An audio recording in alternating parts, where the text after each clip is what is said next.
Today I've got a couple of passport wallets to share with you. They can either be for passports, cash, whatever. I made one for myself and I'm going to use it just to put receipts and, you know, the crap that you have at the bottom of your bag anyway. I've got one for me and I've made one for a girlfriend that's a lady here in NZ. She orders the memory box dies for me and she gives them to me for a really good price, so I just wanted to make her something to say thank you. The papers I've used are all Prima on this one, but this one here is from Heartfelt Creations. It's the Timeless and More collection. Sorry, this one. I've used three different stacks for this one because the papers go so well together. It's the romance novel, lyric, and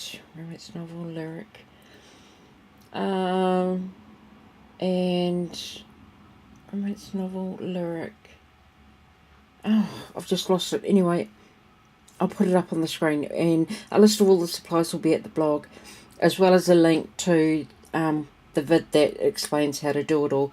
I just thought there was no point me doing it because he explains it so well. So yeah, a shout out to the gentleman crafter. Amazing job he does explaining it. There was a couple of things I changed just to give it a bit more strength, as well as I'll show you as I go anyway. I'll show you my one. This one's the Heartfelt Creations Timeless and More collection, and it just opens up like this, and I've used the photo anchors to, like he did on his wallets, for the closure. And the only thing different I did is I added a border punch here, and I backed these with the extra cardstock, thick black cardstock, just to strengthen it, as well as I made this gussets a bit wider, the measurements a bit wider, as well as this here, that's an inch, the spine I did an inch thick, added 1/4 of an inch here, and at the top opens like that, same as his. This part here is supposed to be for a photo or whatever, as well as on the back, and here you can put credit cards, cash, whatever. They just slot in there. And these pockets here are just for more whatever as well. They're just for cash or whatever. And there's a pocket in here, and that's pretty deep as well. It goes all the way down. The measurement on this one here, because it's obviously a lot longer, and it is, this one here measures about 8.5 by 8.5 by, sorry guys, 8.5 by say 5.5 wide. So this one here I'm only going to close with a hair tie, because I'm all fingers and thumbs, and it's less hassle for me anyway. So I'm only going to use a hair tie to close that one, and like I said, it's just I'm going to throw it in my handbag. And this one here, I used Velcro on it and a little Prima set with crystals, just to bling it up a bit. And I used a memory box die and pearls just on the inside. There's a bit of decoration. Pearl brads and the photo anchors, but in gold. That's a dimensional sticker. Vintage bicycle from memory box. I used Tyvek too on these. This here is an inch wide, and I used Tyvek on there, Tyvek on the closure here, as well as if you're wondering how I put the papers on, because the paper pack isn't wide enough to accommodate the full length, the full width. So what I did was cut the paper 1/2 inch larger on 3 sides, and cut it right up to the edge here of the chipboard, and I didn't make it any, I didn't take it out here, I just cut it right up to the edge here. Did that on the back as well, and just mitered the corners and tucked it all in.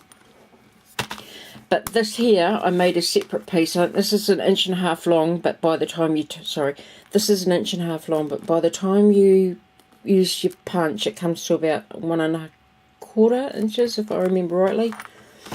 And then the spine is 1 inch, and obviously the same on the other side. Yeah, so that's how I covered it. And 1/4 inch too, for this and for this bit. This one is a little different. All I did was the front piece here, this piece here, I kept the same. Like, you can put a photo or whatever there. This one here I turned into a pocket. And same here with these, pocket.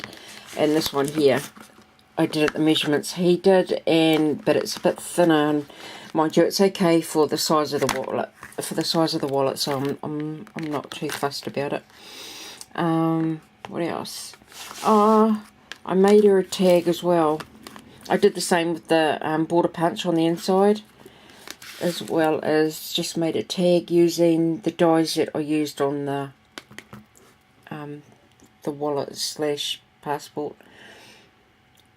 Added some pearls, some want to scrap pearls. This is a die from CC Designs. It's Phlox Flowers, I think.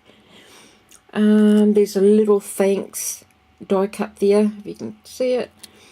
And I just used tattered straw dauber on it, and then adhered it to the lace trim. Yep, some butterflies. I used a Graphic 45 stamp in the back there, and just used clear embossing powder on it. The stamp set, hold on, let's see if I've got it here. Oh, here we go. And it's called Hampton Art. So I used all three. And that's the packaging for it. Anyway, I used that. Used vintage photo. Not vintage photo. It's tea dye here, and here on the butterflies, and the cog gears are done in the same distress ink. It's all Prima papers, and I used 2 shipping tags. At the back, I just used one for the front, and then because usually I get them pretty messy, and I add another one on the back just to cover all the mess. Anyway, so that's just a thank you gift for my friend Mazza. Like I said, she gets all the memory box dies and things for me, so she's just a thanks anyway. Okay guys, I hope you enjoyed it. I found a grouse video on how to make Christmas crackers / candy bar, candy box / candy box wrapper using your We Are Memory Keepers punch board. So I want to show that next, as well as there's another grouse little box that I've just found as well. So I'll give a shout out to the people that created those, the lady that created those as well. But anyway, I hope you enjoy, and until my next vid, which I hope to get up the next day or so, take it easy, take care, and we'll see you back soon. Bye.